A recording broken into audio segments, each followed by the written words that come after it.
Era disoccupato da qualche mese, un passato da fabbro e guardia giurata. A trovarlo esanime questa mattina la cugina che vive vicino a lui. Fabrizio Scavasson, 54 anni, ha deciso di togliersi la vita nella rimessa in giardino, in zona via Fornaci, periferia nord-est della città, soffocandosi con il gas di scarico della sua vettura.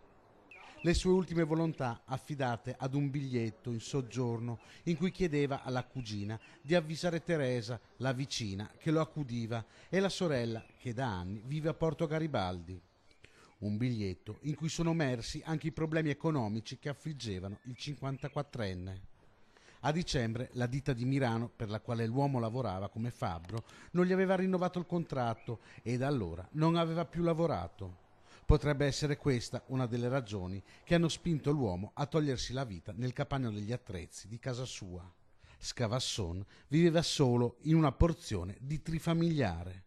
Dopo la morte del padre nel dicembre del 2017 si era chiuso in sé, allontanando amici e parenti. Appassionato di calcio e pesca, aveva però, nell'ultimo periodo, accantonato queste passioni. Il suicidio di oggi segue di poche ore quello dell'imprenditore di Vigonza, riconducibile, anche questa volta, ad una crisi economica.